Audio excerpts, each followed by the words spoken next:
So ఇక్కడ మీకు వచ్చేసి సో చూడండి, ఇక్కడ మీరు ఈ బౌండింగ్ బాక్సెస్ ఇవన్నీ కూడా ఎలాగొచ్చాయి అంటే this is because the YAML file. ఆ వైఏఎంఎల్ ఫైల్లోని ఈ యానిటేషన్స్ అన్ని చేస్తున్నాయి. అందుకనే data with annotations is matter. So without annotation data is nothing. అంటే డేటా ఉన్నా మనం ఏం చేసుకోవాలి. అందుకే చూడండి, జనరల్గా మనమే డేటా తీసేసుకోవచ్చు కదా అంటే మనం డేటా తీసుకోవచ్చు, కానీ ఈ యానిటేషన్స్ అన్ని చేసేది ఎవరు? అది పర్టికులర్గా మనం చెయ్యాలి. సో అలా చేసి ఆ వచ్చిన బౌండింగ్ బాక్స్ ఇది కార్, ఇది వ్యాన్, లేకపోతే ఇది ట్రక్ అని మనం చెప్పాలి. సో అలా అయితేనే మనకి అవుతుంది అనమాట. సో అందుకనే data with యానిటేషన్స్ is very important.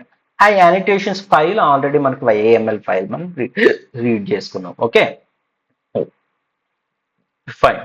So ఆ తర్వాత మనకి డేటా ఎంత డేటా ఉంది, దాని సైజ్ ఎంత, ఆ ఫిగర్ సైజ్ ఎంత, దాన్ని మనం ఏం చేయాలి, దాన్ని ఎలా రీడ్ చేయాలి అన్నది మనకి పర్టికులర్ మనకి ఇమేజెస్ లోని మనకు రాసాం అనమాట. సేమ్ ఇక్కడ ఏమీ లేదు సార్. ఏంటి సార్ ఈ కూడా అంత ఇంత పిచ్చ గజిబిజిగా ఉంది అంటే ఏమీ లేదు. ఇది ఏంటి అంటే జస్ట్ ఆ బాక్సెస్ ఎలా అసైన్ చేయాలి, ఆ బాక్సెస్ యొక్క ఇది ఏంటి, ఆ బాక్సెస్ యొక్క బాక్స్ కి 4 పాయింట్లు ఉంటాయి కదండి, ఆ 4 పాయింట్లు ఏంటి అన్నది డిఫైన్ చేయడమే ఇదంతా కూడా. సో అలా డిఫైన్ చేస్తే ఆటోమేటిక్గా మనకు క్లారిటీ వచ్చేస్తుంది అనమాట. ఓకేనా? సో మళ్ళీ ఏమైనా ఇబ్బంది వచ్చిందా?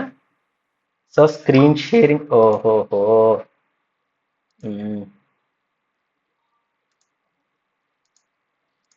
యా, నో ప్రాబ్లం ఏమి లేదు, ఎందుకంటే మీకు వీడియోలోకి వచ్చేస్తుందండి. వీడియోలోకి మీకు ఆటోమేటిక్గా మీకు కనిపిస్తుందండి, ఎందుకంటే వీడియో రికార్డ్ అవుతుంది కదా.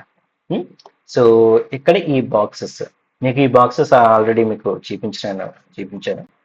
సో ఆ తర్వాత మనము ట్రైన్ డేటా డైరెక్టరీని డిఫైన్ చేశాను, టెస్ట్ డేటా డైరెక్టరీని డిఫైన్ చేశాను. జనరల్గా మీరు ఒక విషయం గుర్తుపెట్టుకోండి, ఈ డైరెక్టరీస్ నా కంప్యూటర్లో ఈ పర్టికులర్ డ్రైవ్ లింక్ తోని ఈ పర్టికులర్ అడ్రస్తో ఉన్నాయి. సో మీ కంప్యూటర్లో మారిపోతాయి. ఓకేనా? ఇవన్నీ కూడా. సో దీన్ని నేను రన్ చేసినప్పుడు చూడండి, బిల్డింగ్ పక్కన ఉన్న కార్స్, యానిటేషన్స్, ఇవన్నీ ఎక్కడి నుంచి వచ్చాయంటే మళ్ళీ వైఏఎంఎల్ ఫైల్. ఓకేనా? సో ఇది జస్ట్ ర్యాండమ్ గా తీసుకున్నాను. మళ్ళీ నేను క్లిక్ చేస్తే ఇవే ఇమేజెస్ రాకపోవచ్చు, ఎందుకంటే నేను ర్యాండమ్ అనే కమాండ్ యూజ్ చేశాను. ఇవే ఇమేజెస్ రాకపోవచ్చు, మీరు రన్ చేసినప్పుడు మళ్ళీ ఇంకో విధంగా రావచ్చు. ఓకేనా? సో చూడండి, సో ఏది కారు, ఏది జీపు, ఎవరి పీపుల్, ఏది కారు, ఏది బైసికిల్, ట్రైసైకిల్, ఏది మోటార్ సైకిల్, ఎవరి పెడిస్ట్రైన్, ఇక్కడ చూడండి పెడిస్ట్రైన్ కూడా గుర్తించింది ఇది. సో అట్లాగనమాట. సో అట్లా ప్రతిదీ కూడా చాలా వరకు అన్ని ఇమేజెస్ అన్ని మనకి ఎట్లా వ్యాన్, కారు, పెడిస్ట్రైన్, సో ఇలా గుర్తిస్తుంది. మరి ఇవన్నీ ఎక్కడ ఉంటాయి ఈ డేటా అంటే వైఏఎంఎల్ ఫైల్లో ఉంటాయి. సో ఆ వైఏఎంఎల్ ఫైల్కి ఈ ఇమేజెస్కి ఆ రిలేషన్ ఉంటుంది అనమాట. ఇప్పుడండి అసలు మనం మోడల్కి వచ్చాము. ఇప్పుడు మనం ఏం చేయాలి అంటే మోడల్ని బిల్డ్ చేయాలి. సో కానీ యోలో మోడల్ అంతా ఇప్పుడు నేను చేయాలి అంటే కన్వల్యూషన్ లేయరు, నెట్వర్క్ లేయరు, ఆ లేయరు, ఈ లేయరు అన్ని రాయాలి అంటే కష్టం. అందుకే నేను ఏం చేశానంటే యోలో v8.pt అంటే ఇది యోలో మోడల్ అనమాట. సో ఈ యోలో మోడల్ని తీసుకున్నాను. సో యోలో మోడల్ తీసుకున్నప్పుడు దానికి కొన్ని ఇన్పుట్ పారామీటర్స్ ఉంటాయి. వైఎంఎల్ పాత్ ఫైల్ ఇవ్వాలి, పాత్ ఫైల్. తర్వాత ఎన్ని హికాప్స్ అంటే ట్రైనింగ్ ఇకాప్స్ అని ఉంటాయి, ఎన్ని ఇటరేషన్స్. ఇప్పుడు ఒక ఎడిషన్ ఒకసారి చెప్తే నేను సరిపోదు, అదే ఎడిషన్ని మల్టిపుల్ టైమ్స్ చెప్పాలి. సో అది ఒక 50 సార్లు 100 సార్లు చెప్పాలి. అట్లా నేను 200 టైమ్స్ చేసి ఒక వైఏఎంఎల్ ఫైల్ని జనరేట్ చేశాను. ఆ ఫైల్ మీకు ఇస్తాను, ఎందుకంటే మీ కంప్యూటర్స్లోని ఆ ఫైల్ రన్ అవ్వాలంటే మరి కనీసం ఒక రోజైనా తీసుకుంటుంది కదా. అంతసేపు ప్రోగ్రామ్ రన్నింగ్లో మీకు సిస్టమ్ను ఉంచడం ఎందుకు? ఓకేనా? సో నేను ఆల్రెడీ చేసి ఉంచాను, కానీ ఇక్కడ మామూలుగా నేను 5 పెట్టాను. ఓకేనా? మీకు అంటే ఈజీగా ఉంటుందని. సో తర్వాత బ్యాచ్ వచ్చేసి 16, అంటే ఈ ఒక బ్యాచ్కి 16 ఇమేజెస్ తీసుకోవాలన్నమాట. ఓకేనా? ఆప్టిమైజర్ వచ్చేసి ఆటోలో పెడితే ఏది బెస్ట్ ఆప్టిమైజర్ ఉంటుందో అది తీసుకుంటే, జనరల్గా మీరు ఆప్టిమైజర్ ఏం యూజ్ చేశారు అని అడిగితే ఆడమ్ ఆప్టిమైజర్ యూజ్ చేస్తామని చెప్పండి. ఓకేనా? ఆప్టిమైజర్ ఏది యూజ్ చేసామని అడిగితే ఆడమ్ ఆప్టిమైజర్ యూజ్ చేసామండి అని చెప్పండి. ఎందుకంటే మోస్ట్ ఆఫ్ ద టైం నేనైతే ఆడమ్ ఆప్టమైజర్ ఎప్పుడు యూజ్ చేస్తుంటాను. ఇట్ ఈస్ అన్ ఆప్టమైజింగ్ అంటే కంప్యూటేషన్స్ కాన్వెక్స్ ఆప్టమైజేషన్ అని ఒక సబ్జెక్ట్ ఉంటుంది.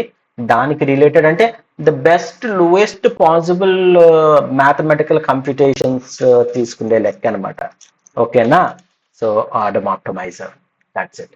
సో అది తర్వాత నేను అవుట్పుట్ డైరెక్టరీలో ఏమేమి రావాలి, అవుట్పుట్ డైరెక్టరీ ఏముండాలి అన్నది నేను డిఫైన్ చేస్తాను. నేను ఇప్పుడు చూడండి అవుట్పుట్ డైరెక్టరీ ఏం రావాలి, సో తర్వాత అవుట్పుట్ డైరెక్టరీ ఎలా చూపించాలి, సో ఆ ట్రైనింగ్ ఇది ఎందుకంటే నేను ఇది ట్రైన్ చేసిన ఫైల్ ఉంది కదా, నేను ఈ బ్లాక్ని క్లిక్ చేయకుండానే చూడండి ఈ బ్లాక్ రన్ చేయాల, ఈ బ్లాక్ రన్ చేయకుంటే ఈ బ్లాక్ రన్ అయిపోయింది. జనరల్గా అలా రన్ అవ్వదు, కానీ రన్ అయ్యిందంటే దానికి కారణం ఏంటి అంటే ఆ డాట్ పీటీ ఫైల్ ఆటోమేటిక్గా నా దగ్గర ఉంది కాబట్టి అది రన్ అయిపోయింది. ఓకేనా? సో ఆ ఫైల్ ఉంటేనే ఇది రన్ అవుతుంది అనమాట. సో దీని ట్రైనింగ్ ఎలా చేసాము ఏంటి, ఎన్ని హికాప్స్ ఏంటి చూడండి ఎంత నెట్వర్క్ వెయిట్స్ అదనమాట. నేను 100 హికాప్స్ చేశాను, 100 హికాప్కి మనకి వచ్చింది ఇదనమాట. ఓకే, సో నెక్స్ట్ రిజల్ట్స్ ఎలా ఉంటాయి ఏంటి సో అన్నది చూడండి.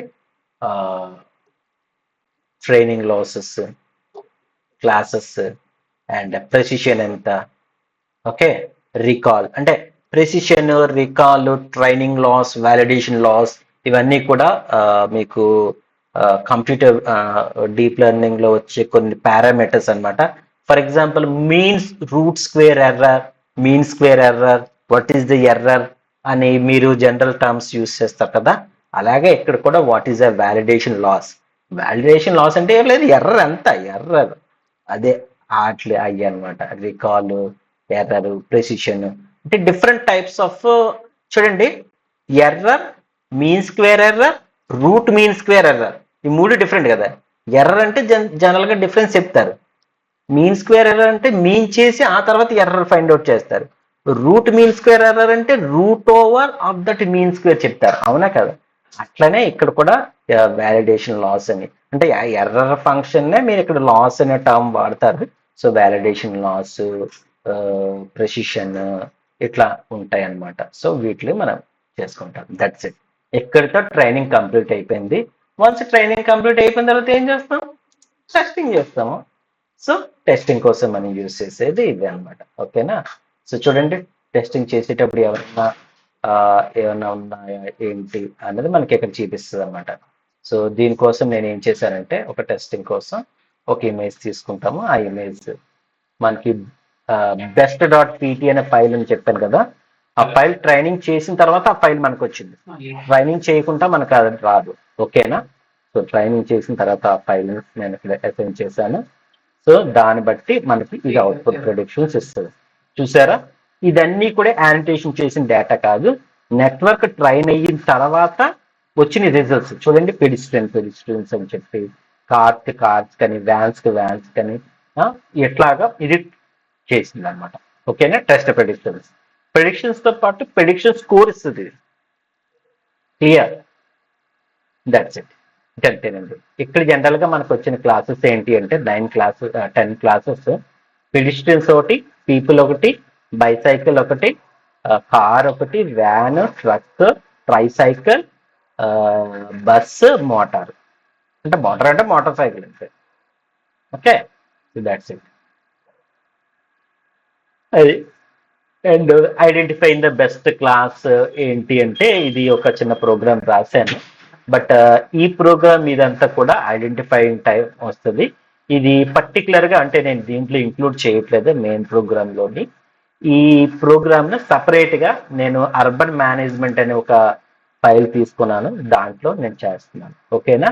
సో దీంట్లో ఇది పర్టికులర్ గా ఏంటి అంటే ఇక్కడ నేను సౌండ్ అసైన్ చేయలేదు. సౌండ్ అసైన్ చేస్తే మీకు క్లారిటీ వస్తుంది. సో సౌండ్ ఎందుకు అసైన్ చేశానంటే ఎప్పుడైతే ఒక పర్టికులర్ క్లాస్ డిటెక్ట్ అయ్యిందంటే మనం తీసుకున్న 10 క్లాసెస్ ఉన్నాయి కదా, ఆ 10 క్లాసెస్ లో ఏదైనా క్లాస్ మనం అనుకుంటే ఆ క్లాస్ ని మనం డిటెక్ట్ చేయాలి అనుకుంటే ఆ క్లాస్ ని మనం ఫ్లూప్ లో పెట్టి ఒకవేళ డిటెక్ట్ అయితే మనకి సౌండ్ ప్లే అయ్యే విధంగా మనము దీన్ని ఈ కోడ్ని రాసాం అనమాట. ఇది ఎప్పుడు మనకు పాసిబుల్ అవుతుంది అంటే ట్రైనింగ్ వెయిట్స్ ఉంటాయి చూసారా, ఆ best.pt ఆ ఫైల్ మన దగ్గర ఉన్నప్పుడే పాసిబుల్ అవుతుంది అనమాట. సో ఈ ఫైల్ మీరు రన్ చేసినప్పుడు ఏంటి అంటే ఆటోమేటిక్ గా మీకు సో దట్ వాట్ పర్టికులర్ గా దాని ఏమంటారు బీప్ సౌండ్ వస్తుంది అనమాట. బీప్ సౌండ్ ఆ particular class detect. For example ఒక చిన్న సింపుల్ అప్లికేషన్ చూసుకోవాలనుకుంటే మీరు ఫర్ ఎగ్జాంపుల్ ఇండియాకి చైనాకి కాన్ఫ్లిక్ట్ ఉందనుకోండి, కాన్ఫ్లిక్ట్ ఆఫ్ ఇంట్రెస్ట్. సో వాళ్ళు ఏమంటారంటే అక్కడ నాతులా పాస్ అని ఒకటి ఉంటుంది. సో మనకి 4 ఫింగర్స్ 8 ఫింగర్స్ అని ఉంటాయి అనమాట. సో మనం ఏమంటామంటే 4 ఫింగర్స్ వరకే వాళ్ళదే అని అంటారు అనమాట. మిగతా ఫింగర్స్ అన్ని మన సైడ్ వచ్చేస్తుంది అని. వాళ్ళు ఏమంటారంటే 9 ఫింగర్స్ వరకు మనయే మావే అని వాళ్ళు అంటారు అనమాట. ఈ కాన్ఫ్లిక్ట్ ఉన్న 4 ఫింగర్స్ అంటే బఫర్ జోన్ కింద పెడతాం. సో ఈ బఫర్ జోన్ లోని వాళ్ళ మిలిటరీ అఫీషియల్స్ వాళ్ళ మిలిటరీ సోల్జర్స్ కూడా ఏంటి పెట్రోలింగ్ చేయకూడదు, మళ్ళీ మిలిటరీ సోల్జర్స్ కూడా పెట్రోలింగ్ చేయకూడదు. ఒకవేళ వీళ్ళిద్దరు వచ్చారనుకోండి కాన్ఫ్లిక్ట్ జరుగుతుంది. ఆ రోజు జరిగినట్టే గొడవ జరుగుతుంది.